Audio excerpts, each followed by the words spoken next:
Hello everyone, this is प्रीति और आज हम बात करने वाले हैं गोस्लो की। लास्ट वीडियो में हमने गोस्लो का थोड़ा सा इंट्रो पढ़ा था, है ना। आज हम गोस्लो को कंप्लीट करने वाले हैं और साथ में देखेंगे कि वो कौन सी कंडीशंस हैं जिनमें गोस्लो को अप्लाई करने से हमारी कैलकुलेशन इजी हो जाती है। ओके, वो कौन सी कंडीशंस है वो फाइंड करेंगे। लेकिन स्टार्ट करते हैं गोस्लो से। क्या था गोस्लो?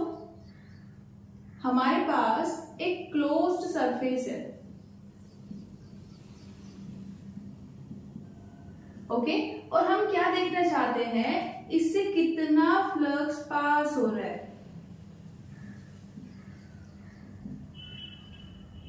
फ्लक्स को किससे डिनोट करते हैं? फाई से। तो किसी भी क्लोज्ड सरफेस से पास होने वाला फ्लक्स किसके इक्वल है? 1/ε0 to the net charge enclosed by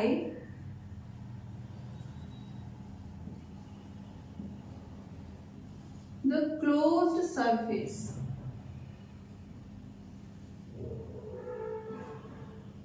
enclose का मतलब क्या है यहाँ पर? मीन्स जो हमारे पास क्लोज्ड सरफेस है इसके अंदर है वो चार्ज। ओके, तो जितना भी चार्ज है इस क्लोज्ड सरफेस के अंदर उसको हम डिवाइड करें अगर एप्सिलॉन नोट से, तो हमारे पास क्या आ जाएगा? Net flux which is passing through this surface. इसको हम QEN से डिनोट कर सकते हैं। Q भी लिख सकते हैं, EN भी नोटेशन में लिख सकते हैं। ओके, एक और नोटेशन हमने यूज की थी जो हमने फाइंड की थी फ्लक्स के स्टेटमेंट से। क्या थी? E dot ds। ओके, ये वाला हमारे पास आया था फ्लक्स के स्टेटमेंट से और ये हमें मिला है गोस्लो से। आज हम इसको प्रूफ करेंगे और फिर उसके बाद देखेंगे कि हमारे पास वो कौन सी कंडीशंस हैं जिनमें गोस्लो को अगर हम अप्लाई करें तो हमारे लिए यूजफुल होगा, ओके, कैलकुलेट करने के लिए।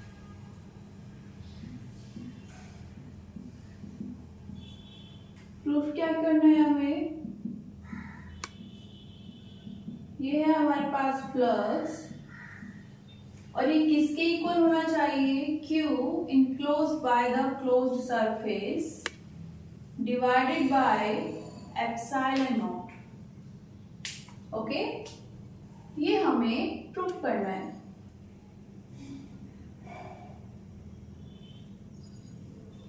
कैसे करेंगे? देखो, स्टार्ट करते हैं कुछ assumption से। ओके, इसी के अकॉर्डिंग चलेंगे। जैसे हमें गोस्लो में कुछ टर्म्स डिफाइन की गई है, closed surface, enclosed charge, okay, उसी के अकॉर्डिंग चलेंगे। हमें बोला गया है कि हमारे पास एक क्लोज्ड सरफेस होनी चाहिए। ये हमने एक स्फीयर ले लिया है, कितनी रेडियस का? R रेडियस का। ओके, ये हमारे पास क्या आ गई है? Closed surface.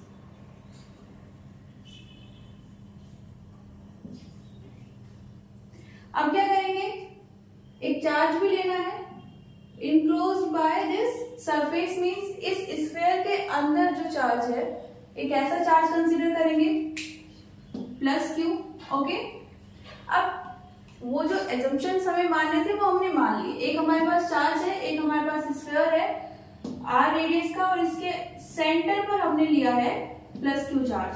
ओके, अब स्टार्ट करते हैं अपनी कैलकुलेशन। कैसे? एक पॉइंट कंसीडर करते हैं, P पॉइंट। ओके, अब देखिए हमें क्या निकालना है? यहाँ पर फ्लक्स निकालना है और फ्लक्स के स्टेटमेंट में हमने पढ़ा था कि हमें ये बताना है कि कितनी नंबर ऑफ लाइंस पास हो रही है, लेकिन साथ में ये भी इंफॉर्मेशन देनी होगी कि हम किस एरिया की बात कर रहे हैं। ओके, एक बार देखिए जरा इसको। हमारे पास ये था, ओके, यहाँ पर ये क्या था? इलेक्ट्रिक फील्ड इलेक्ट्रिक फील्ड तो किसके कारण आ जाएगी, चार्ज के कारण। जहां पर भी हम किसी चार्ज को रखते हैं वो अपने अराउंड क्या प्रोड्यूस कर लेता है, इलेक्ट्रिक फील्ड। ओके, तो ये भी प्रोड्यूस करेगा क्या, इलेक्ट्रिक फील्ड। क्या डायरेक्शन होगी, इलेक्ट्रिक फील्ड लाइन से डिनोट करेंगे डायरेक्शंस को। पॉजिटिव है तो आउटवर्ड डायरेक्शन होगी। ओके, यहां पर कोई पॉइंट ले तो उस पर भी कैसे होगी, ये वाली डायरेक्शन होगी। ओके, ये इलेक्ट्रिक फील्ड लाइन है और ये हमें क्या बता रही है, इलेक्ट्रिक फील्ड की डायरेक्शन। ओके, तो ये तो आ गया। अब एरिया की बारी है। एरिया में हमारे पास क्या आता था, मैग्नीट्यूड और साथ में डायरेक्शन। डायरेक्शन के लिए हमने बताया था कि यहां पर नॉर्मल लेते हैं। जिस सरफेस की हम बात कर रहे हैं उस सरफेस का नॉर्मल हमें क्या बताएगा, direction of the area vector. Okay, अब देखिए अगर हमारे पास एक प्लेन है, ये एक प्लेन है। ओके, इस पर हमारे पास बहुत सारे पॉइंट्स हैं, पूरा प्लेन पॉइंट से मिलकर बना है। अब हम कोई भी पॉइंट ले लें, इसका नॉर्मल कहां पर होगा, ये होगा। Okay, perpendicular this surface and in outward direction. Outward direction में होना चाहिए प्लस में 90 डिग्री पर होना चाहिए। तो ये हमारे पास क्या आ गया है, नॉर्मल आ गया है। इसके किसी भी पॉइंट पर देखेंगे सेम नॉर्मल होगा, बिकॉज ये फ्लैट है, फ्लैट सरफेस है। अब हमने लिया है स्फीयर। ओके, स्फीयर में हमारे पास अगर हम पॉइंट चेंज कर दे तो नॉर्मल की डायरेक्शन चेंज हो जाएगी। ओके, हम यहां पर कैसे निकालते हैं नॉर्मल, एक पॉइंट लेते हैं। ओके, और उसके अराउंड एक छोटा सा एरिया ले लेते हैं। छोटा सा एरिया, इतना छोटा, infinitely small. Okay, point already बहुत छोटा होता है। ओके, ये एक डॉट है, ये एक पॉइंट है। ओके, और इसके अराउंड एक इनफाइनाइटली स्मॉल एरिया ले लेते हैं। अब जब हम इनको जूम करते हैं तो हमें फिर ये कर्विकल नहीं दिखेगी। स्फीयर होता है हमारे पास, कर्विकल शेप का होता है। ओके, इसको हम जूम करेंगे तो ये हमें फ्लैट दिखेगा इस तरह से। ओके, अब इस फ्लैट सरफेस पर नॉर्मल कहां होगा, इस सरफेस के परपेंडिकुलर और प्लस में आउटवर्ड डायरेक्शन में। ओके, जब भी हम किसी कर्विकल, स्फेरिकल या प्रोपर स्फीयर के ऊपर हम क्या देखते हैं, नॉर्मल देखते हैं, तो हमें ये प्रोसेस करना पड़ेगा। क्या करेंगे, एक छोटा सा पॉइंट लेंगे, उसके अराउंड एक छोटा सा एरिया लेंगे। ओके, और इस पर परपेंडिकुलर ड्रॉ करेंगे आउटवर्ड डायरेक्शन में। ओके, तो यहां पर क्या हो जाएगा, नॉर्मल इस पॉइंट के लिए ये छोटा सा एरिया कंसीडर किया है हमने।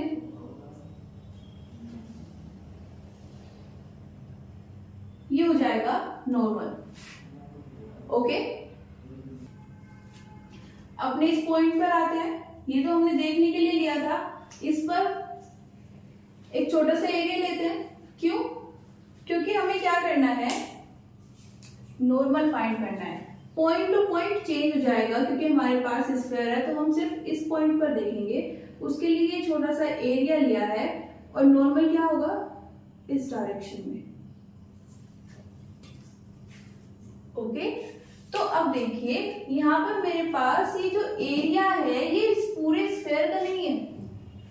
ओके, ये सिर्फ इस छोटे से स्मॉल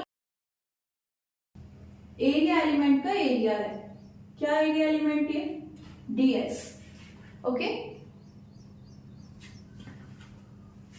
तो इसको कैसे डिनोट करूंगी मैं, मेरे पास फ्लक्स आया है किस एरिया के लिए, इस छोटे से एरिया के लिए। ओके, अब मैं इसको यूज नहीं करूंगी, इसको यूज करेंगे। ओके, तो अभी समझ में आया कि हमने स्टेटमेंट में ये यूज किया था, ओके, जब हम फ्लक्स पढ़ रहे थे। लेकिन हम अब यहाँ पर क्या लेने वाले हैं, डीएस। डीएस क्यों लेने वाले हैं, क्योंकि हमने एक स्फेरिकल शेप ली है और स्फेरिकल शेप में हमें किसी भी पॉइंट पर नॉर्मल निकालना है, तो छोटे छोटे एरियाज लेने पड़ेंगे, ओके, क्योंकि जैसे ही पॉइंट चेंज होगा नॉर्मल की डायरेक्शन चेंज हो जाएगी। तो इस बार छोटे सा एरिया लेंगे, कहाँ लिया है, पी पॉइंट पर, उस पर नॉर्मल इस डायरेक्शन में, और इस पॉइंट पर इस चार्ज के कारण इलेक्ट्रिक फील्ड भी इस डायरेक्शन में है, ओके। तो क्या लिख सकते हैं इसको,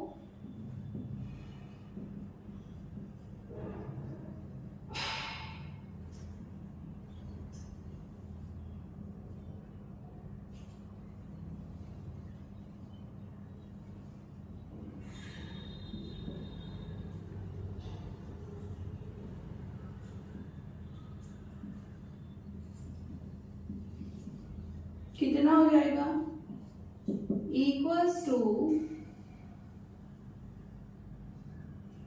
electric field dot DS, okay. ये क्या होता है, dot product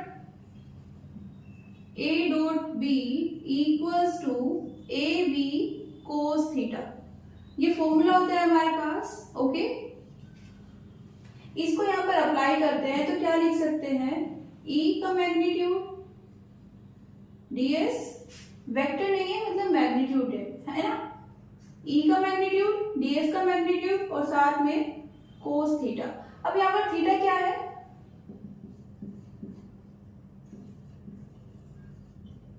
theta equals to angle between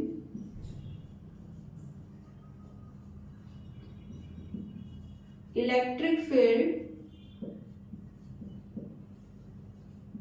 and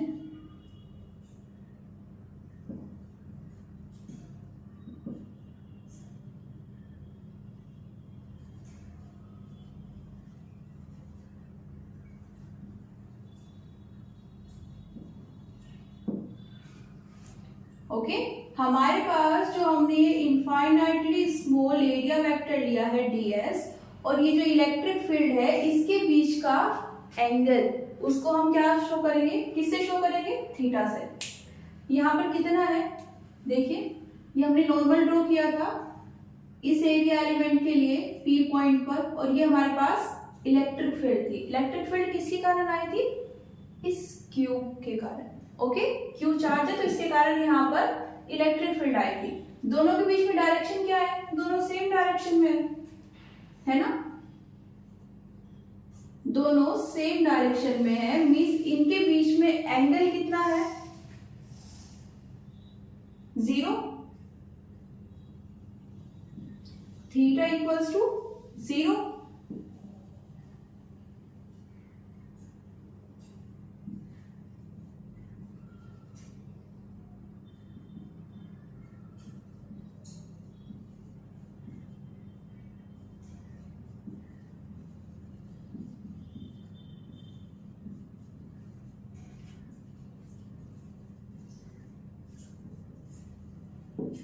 दोनों एक दूसरे के पैरेलल हैं तो थीटा 0 आ गया है, तो हम साइन क्या लिख सकते हैं, E ds cos 0, और cos 0 की वैल्यू क्या होती है, 1, तो ये क्या आ जाएगा, E ds। ये हमारे पास क्या है, इलेक्ट्रिक फ्लक्स आया है जो इस स्मॉल सरफेस से पास हो रहा है, ओके, नोट कीजिए इसको। अब हमें क्या करना है, इस एक छोटे से सरफेस के लिए तो देख लिया, हमें अब नेट सरफेस के लिए देखना है। कैसे करेंगे, देखिए जरा, अब यहाँ पर हमें क्या करना है, छोटे छोटे इस तरह के एरिया लेने हैं इस पूरी सरफेस पर और उन सबको ऐड करना है। अब जरा देखिए, हम ऐड करने के लिए सब्मिशन यूज करते हैं, कब, जब हम डिस्क्रीट नंबर ऑफ एलिमेंट्स को ऐड कर रहे हैं। डिस्क्रीट का मतलब जैसे हमने लास्ट लेक्चर में पढ़ा था काउंटेबल है, हो सकता है बहुत सारे हैं लेकिन काउंटेबल है, उनकी पोजीशन हमें शो हो रही है। ओके, जैसे मैं यहाँ पर बहुत सारे नंबर्स दे दूं, उनको ऐड करना है। ओके, या फिर मैं बोल दूं कि 1 2 मुझे 1 to 10 तक की काउंटिंग को क्या करना है, ऐड करना है। ओके, तो यहां पर इसके लिए मैं क्या कर सकती हूँ, समेशन को यूज कर सकती हूँ। ओके, समेशन मुझे क्या करके देगा, इन सब नंबर्स को जोड़ के दे देगा, ऐड कर देगा सबको। ओके, लेकिन कब, जब ये डिस्क्रीट होंगे। डिस्क्रीट मतलब काउंटेबल। ओके, अब हम क्या करेंगे, यहाँ पर तो एक पूरा स्फीयर है और उसका हर एक पॉइंट हमें लेना है। तो ये तो वैसा लग रहा है जैसे कंटिन्यूअस में हमने पढ़ा था। ओके, पॉइंट्स तो बहुत सारे होंगे, एक बड़ा सा स्फीयर है, उस बड़े से स्फीयर पर बहुत सारे पॉइंट्स होंगे, है ना। हम उनको सेपरेटली कैलकुलेट नहीं कर पाएंगे।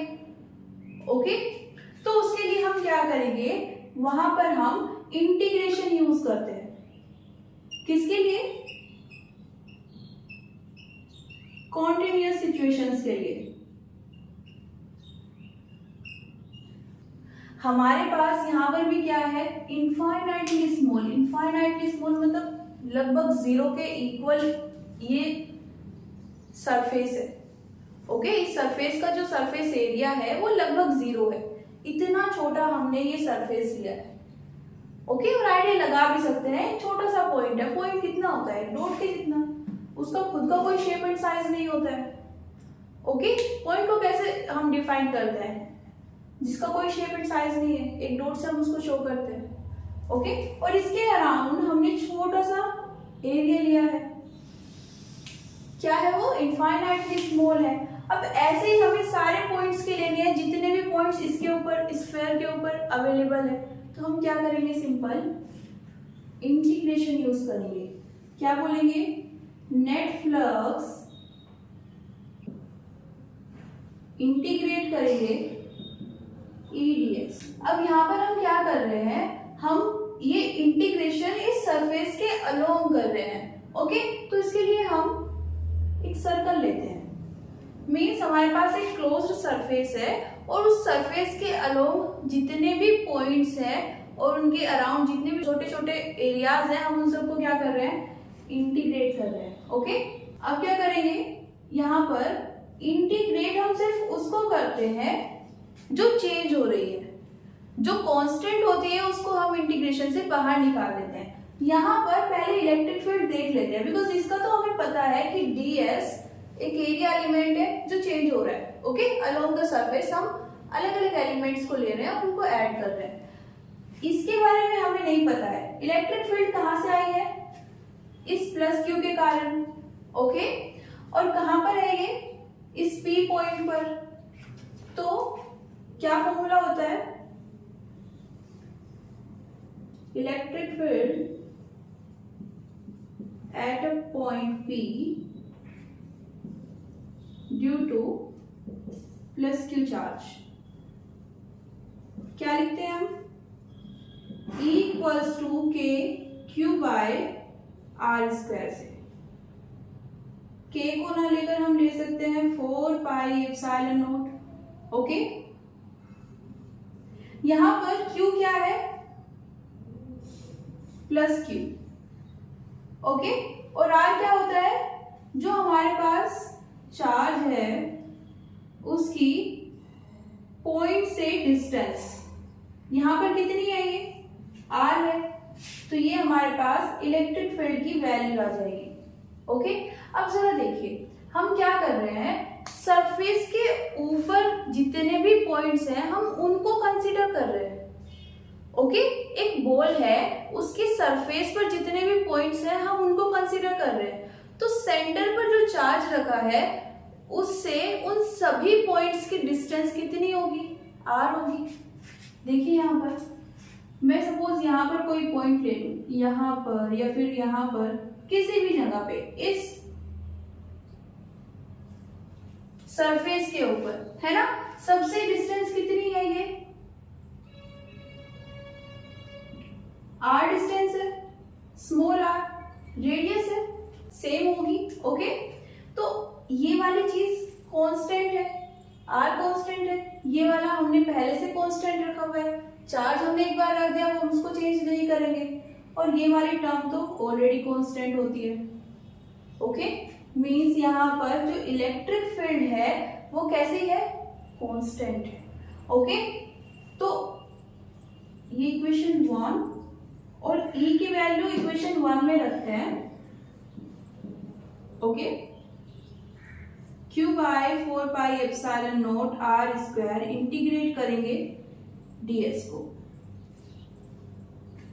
समझ में आया कैसे किया, वैल्यूज में पुट की और उसको बाहर निकाल लिया, बिकॉज ये पूरी वैल्यू कैसी है, कांस्टेंट है, और कांस्टेंट को हम इंटीग्रेट नहीं करते। ओके, अब हमें इसको इंटीग्रेट करना है। ये क्या है,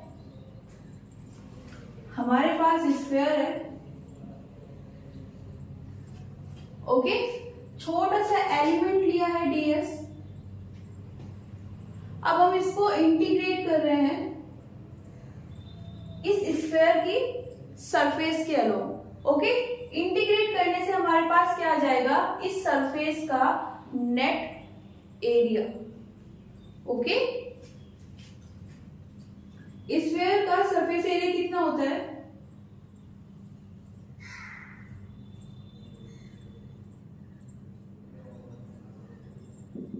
four pi r square. r क्या होती है यहाँ पर, radius of the sphere.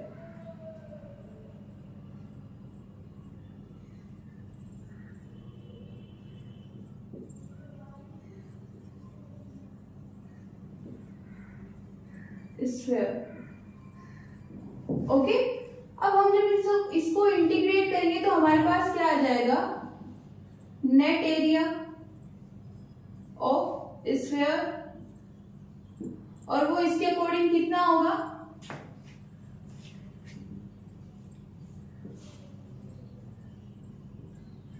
ds कितना हो जाएगा, 4 pi capital R square. R क्या था वहां पे, रेडियस थी, हमारे पास जो स्फीयर है उसकी रेडियस कितनी है, R स्क्वायर। जो टर्म्स कट रही है उनको कैंसिल कर देंगे, सेम है। ओके, कितना आएगा,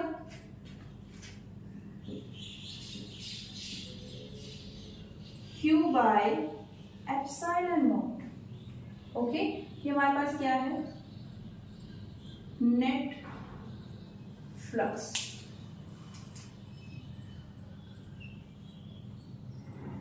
नोट कीजिए। तो हमने यहाँ पर क्या किया है, पहले एक छोटा सा एरिया एलिमेंट लिया, उसके कारण उससे पास होने वाला क्या निकाला, फ्लक्स निकाला, और फिर इंटीग्रेट कर दिया सारे एरिया एलिमेंट्स को along the surface of the sphere, और हमारे पास क्या आ गया, नेट सरफेस एरिया कितना है, 4 पाई r स्क्वायर, और यहां से हमारे पास आ जाता है net flux which is passing through the closed surface. कौन सी क्लोज्ड सरफेस, स्फीयर। तो हमने क्या किया था, देखिए स्टार्टिंग में हमने एक कंडीशन ली थी जो हमें प्रूफ करनी थी, Q इनक्लोज्ड कितना है हमारे पास, ये एक क्लोज्ड सरफेस है और इसके अंदर कितना चार्ज है, Q, मींस ये हमारे पास क्या आ गया है, Q इनक्लोज्ड। ओके, तो इसको हमने प्रूफ कर दिया है। सेम वही कंडीशंस लेके कि हमें गॉस लॉ से पता चला है कि हमारे पास क्लोज्ड सरफेस होनी चाहिए। ओके, साथ में एक चार्ज होना चाहिए, तो इस पूरी सरफेस से पास होने वाला नेट फ्लक्स कितना होगा, Q enclosed by epsilon not. हमारे पास Q इनक्लोज्ड क्या है, Q, तो ये कंडीशन आ गई। ओके, अभी क्या करने वाले हैं, प्रूफ तो हो गया, अब वो कंडीशंस देखते हैं। ओके, जिसमें हम अगर गॉस लॉ को अप्लाई करें तो हमारे लिए कैलकुलेशन इजी हो जाएंगी।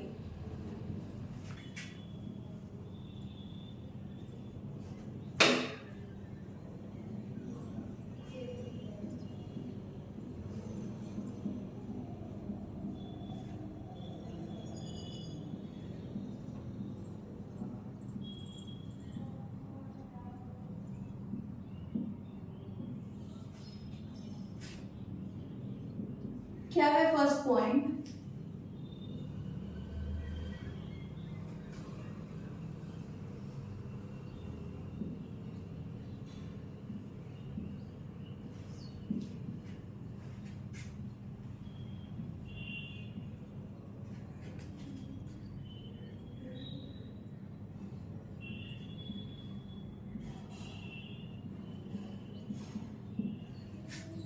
मीन्स हम किसी भी सरफेस पर गो स्लो अप्लाई कर सकते हैं। ओके, किसी भी सरफेस पर गो स्लो अप्लाई कर सकते हैं और ये इंडिपेंडेंट होता है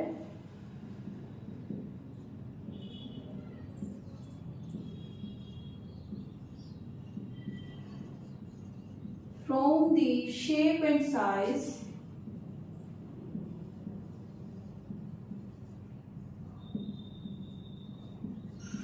ऑफ द सरफेस।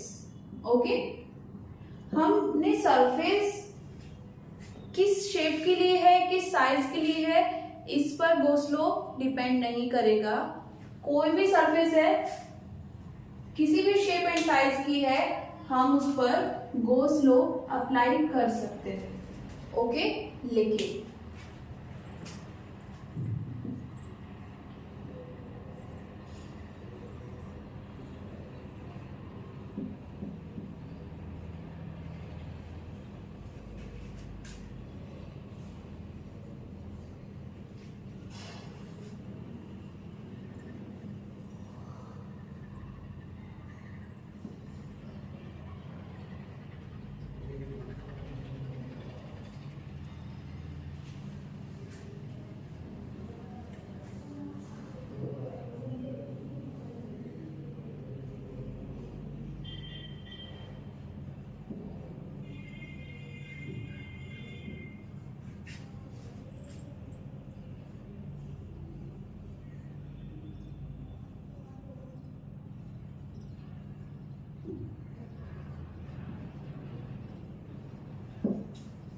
लेकिन यूजफुल होता है कब, जब हमारे पास 3D क्लोज्ड सरफेस होगी।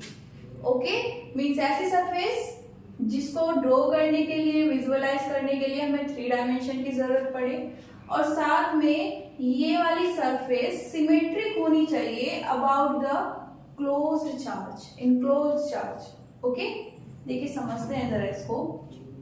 सबसे पहले 3D क्लोज्ड सरफेस लेते हैं।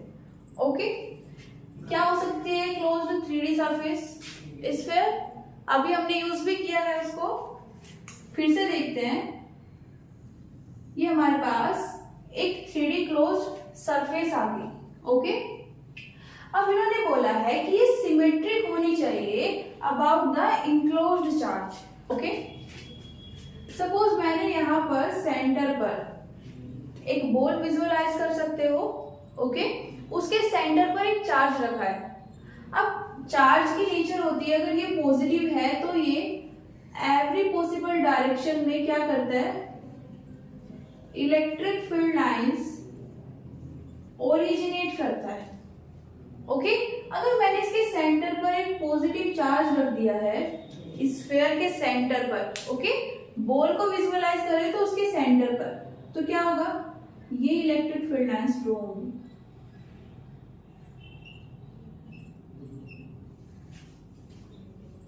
ओके, प्लस में इस पॉइंट से इस सरफेस के हर पॉइंट की डिस्टेंस भी कितनी होगी, सेम होगी।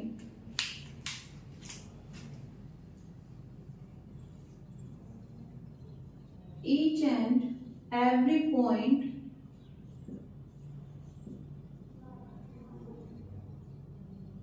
on the surface is at same distance from the enclosed charge। देखो, पहले हमने 3D क्लोज्ड सरफेस ली है, वो हमें समझ में आ गया कि 3D क्लोज्ड सरफेस हम कौन कौन सी ले सकते हैं। ओके, अब हम क्या बात कर रहे हैं, हम उसकी बात कर रहे हैं इन्होंने बोला है कि ये 3D क्लोज्ड सरफेस ही इनफ नहीं है, इसके साथ में ये सिमेट्रिक भी होनी चाहिए about the enclosed charge. Okay, इसको कैसे जाने? सिमेट्रिक का मतलब क्या है? ये सरफेस है, ओके, स्फीयर की, और इस पर बहुत सारे पॉइंट्स होंगे, ओके। इन पॉइंट्स की इस चार्ज से जो ये सेंटर पर रखा हुआ है डिस्टेंस सेम होनी चाहिए। जितने भी पॉइंट्स है सरफेस के ऊपर उन सब की डिस्टेंस सेम होनी चाहिए, किससे? चार्ज से। ये होता है first mean of symmetry. Okay, second meaning क्या है? हमारे पास चार्ज है, इलेक्ट्रिक फील्ड लाइंस भी होंगी, ओके, और वो अगर हमने बॉल ली है तो बॉल में सेंटर पर चार्ज रखा है तो इलेक्ट्रिक फील्ड लाइंस बाहर आएंगी, सारे पॉइंट से सारी डायरेक्शन में हमें बाहर आते हुए दिखेंगी। अब अगर आप बॉल को रोटेट करो, ओके, तो क्या आपको कुछ डिफरेंस दिखेगा? नहीं दिखेगा, बिकॉज एवरी डायरेक्शन में वो इलेक्ट्रिक फील्ड लाइंस बाहर आ रही है। आप किसी भी डायरेक्शन में रोटेट कर लो, ऐसा नहीं लगेगा कि अच्छा यहाँ से ज्यादा आ रही है, यहाँ से कम आ रही है, तो यहाँ पर पास में है थोड़ा, यहाँ पर दूर चली गई है, ऐसा नहीं होगा। एवरी डायरेक्शन में ये इलेक्ट्रिक फील्ड लाइंस हमें सिमिलरली बाहर आती हुई दिखेंगी इन इक्वल नंबर्स में, ओके। तो ये हो गया सेकंड मीनिंग। क्या है?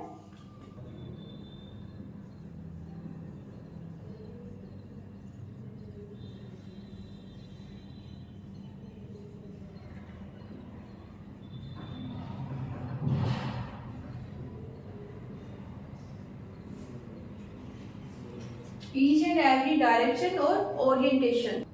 गोस लॉ अगर हम अप्लाई कर रहे हैं तो ये यूजफुल कब होगा? जब हमारे पास 3D क्लोज सरफेस होगी और साथ में वो सिमेट्रिक होनी चाहिए अबाउट द इनक्लोज्ड चार्ज। और सिमेट्री मतलब ये दोनों पॉइंट्स, ओके। थर्ड पॉइंट है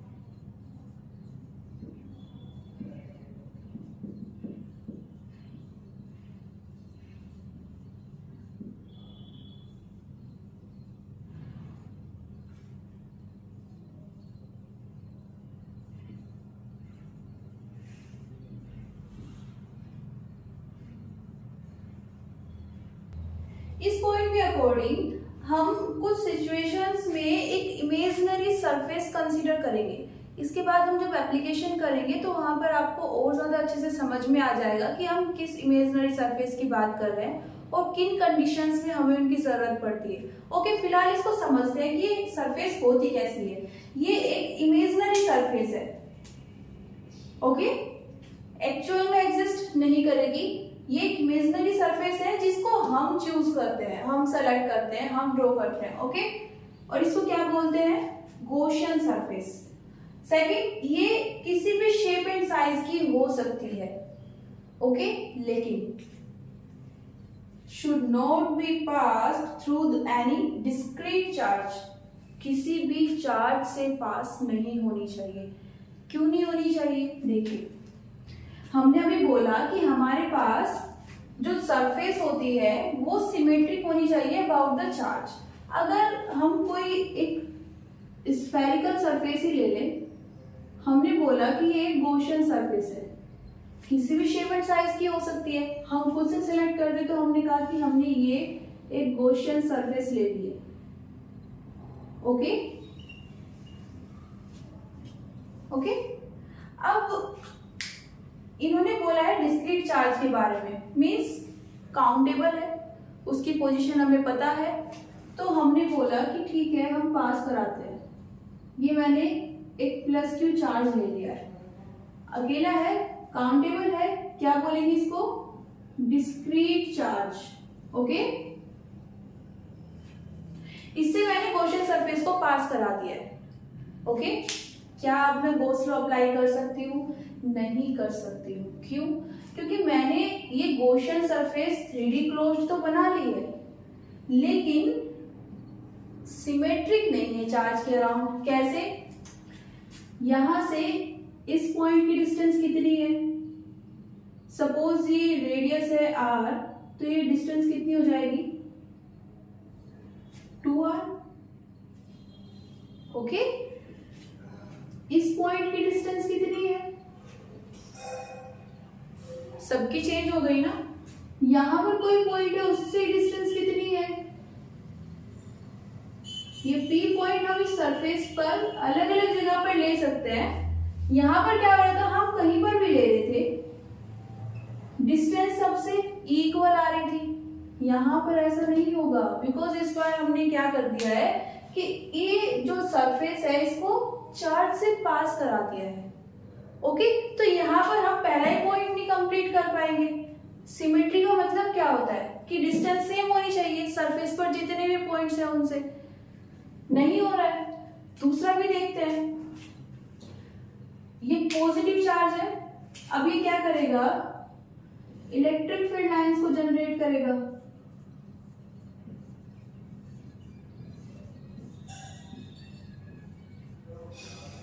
अब आप इसको जरा रोटेट करके देखिए, एक बॉल है, उसके एक्सटर्नल जो सरफेस होती है उस सरफेस के ऊपर एक चार्ज ले लिया है।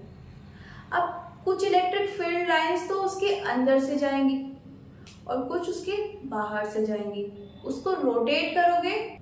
ओके, हमने यहां से हम देख रहे थे, हमने इसको टर्न कर दिया, ये बैक साइड में चला गया है चार्ज। ओके, हो सकता है हमें सिर्फ कुछ लाइनें बाहर आती हुई दिखे।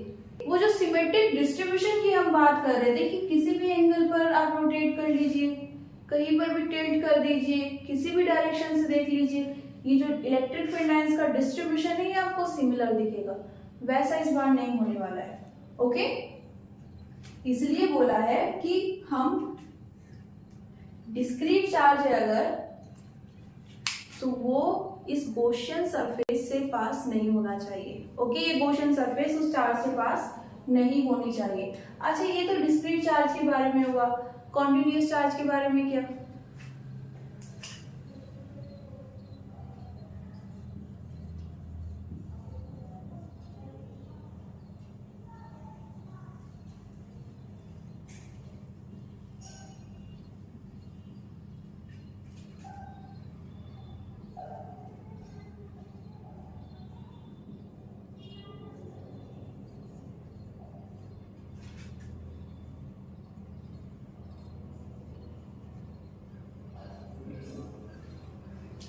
कॉन्टिन्यूअस चार्ज से गॉसियन सरफेस पास हो सकती है।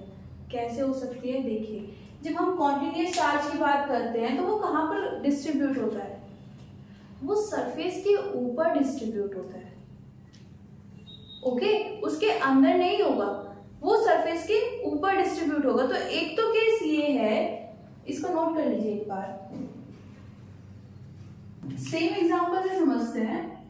ये मेरे पास स्फीयर है। ओके, इसके ऊपर इस बार मैंने, अगर आपने बॉल कंसीडर की हुई है तो बॉल के ऊपर इस बार आपने चार्ज डिस्ट्रीब्यूट कर दिया है। कैसा? Positive charge. ओके, और इससे इलेक्ट्रिक फील्ड लाइंस कहां से? इस तरह से ड्रॉ होंगी।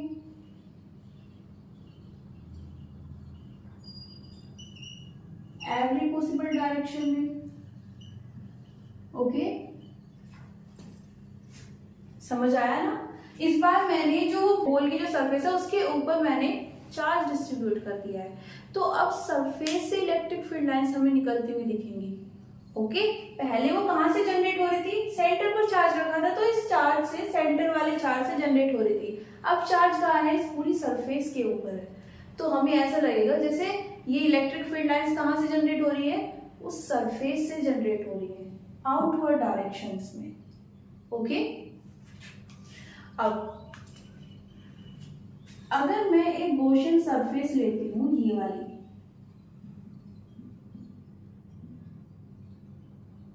इस बार इस सरफेस का मैं कोई भी पॉइंट ले लूं, ओके, तो सब कितनी डिस्टेंस पर है, इक्वल डिस्टेंस पर है, देखिए ये वाली डिस्टेंस, ओके। एक सिचुएशन तो ये हो गई। दूसरी, मैं इसी को गॉसियन सरफेस ले लूं, इस बार मैंने क्या किया है, इसी की सरफेस को गॉसियन सरफेस मान लिया। इस बार भी मुझे एक ऐसी ओरिएंटेशन मिल जाएगी जिसको मैं बोल सकूं कि ये 3D है, क्लोज्ड सरफेस है, और प्लस में जो मैंने चार्ज लिया है उसके अबाउट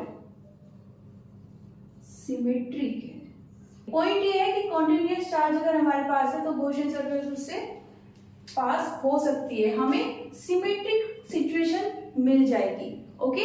यहां पर भी, और अगर इसी की सरफेस को मैंने क्या बना दिया है, गॉसियन सरफेस, तो उस केस में भी, ओके, नोट कीजिए। फोर्थ पॉइंट है हमारे पास, गो स्लो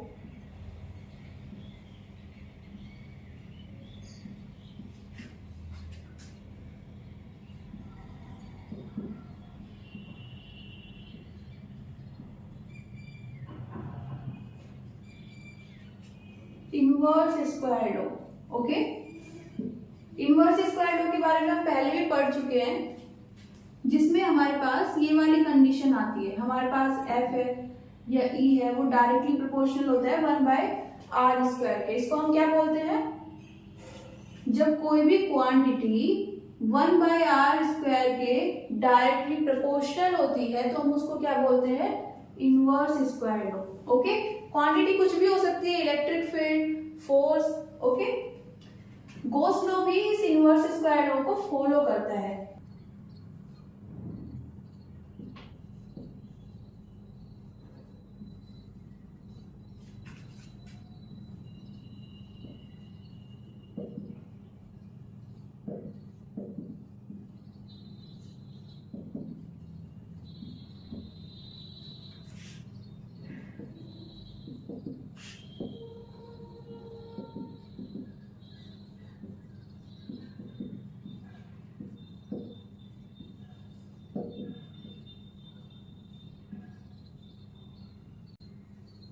मीन्स अगर किसी सिचुएशन में हमारे पास गॉस लॉ इनवैलिड प्रूफ हो जाए, मीन्स ये वॉयलेट कर रहा है, तो ये वॉयलेट नहीं करेगा, सीधा सीधा मतलब होगा इनवर्स स्क्वायर लॉ वॉयलेट कर रहा है, ओके।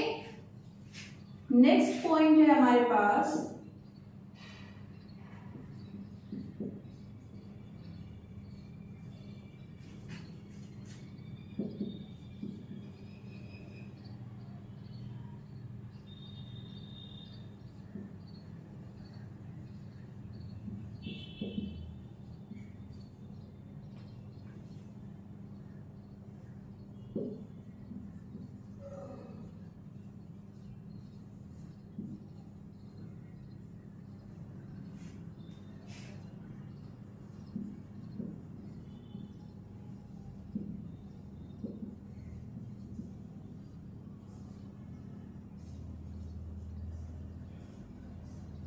मीन्स यहाँ पर हमारे पास जो नेट चार्ज है इस फॉर्मूला में, ये कौन सा है, उन सभी चार्जेस का सम है जो एक हमने क्लोज्ड सरफेस ली है उसके अंदर है, ओके। ये हमारे पास क्लोज्ड सरफेस है, इसके अंदर कहीं पर भी हम चार्ज ले सकते हैं,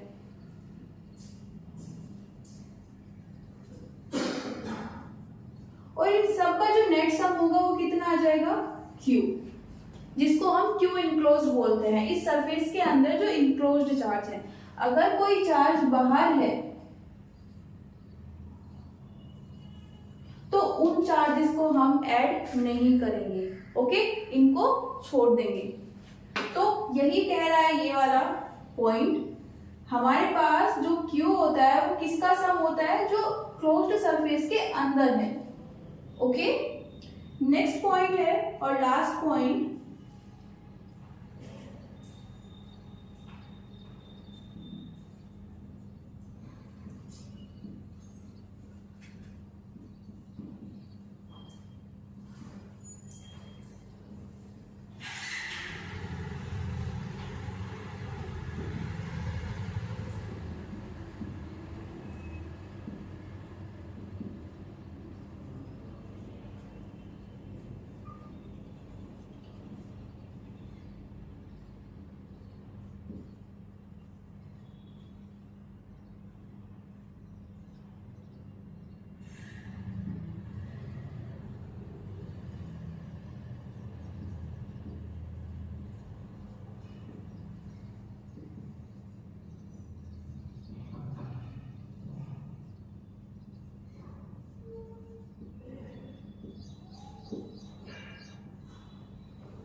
हमारे पास इस स्टेटमेंट में जो इलेक्ट्रिक फील्ड दिख रही है वो क्या है, सारी इलेक्ट्रिक फील्ड्स का वेक्टर सम है।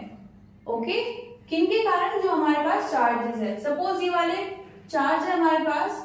अब अगर हम ये फील्ड निकालना चाहे तो हम क्या लेंगे, इस सब के कारण जो इलेक्ट्रिक फील्ड है वो फाइंड करेंगे, उनका वेक्टर सम लेंगे और तब हमारे पास ये नेट इलेक्ट्रिक फील्ड आएगी।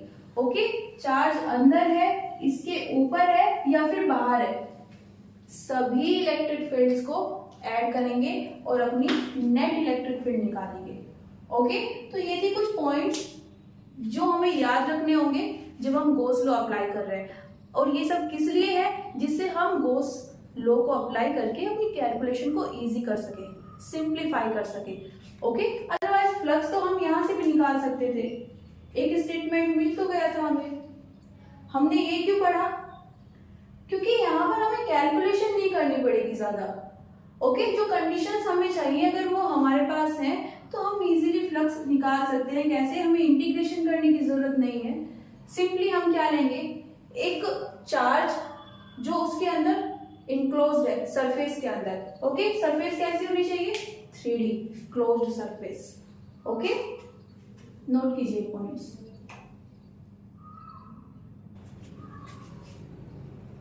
तो आज के लिए इतना ही, नेक्स्ट वीडियो में करने वाला है न्यूमेरिकल्स। तब तक के लिए thank you everyone, see you soon.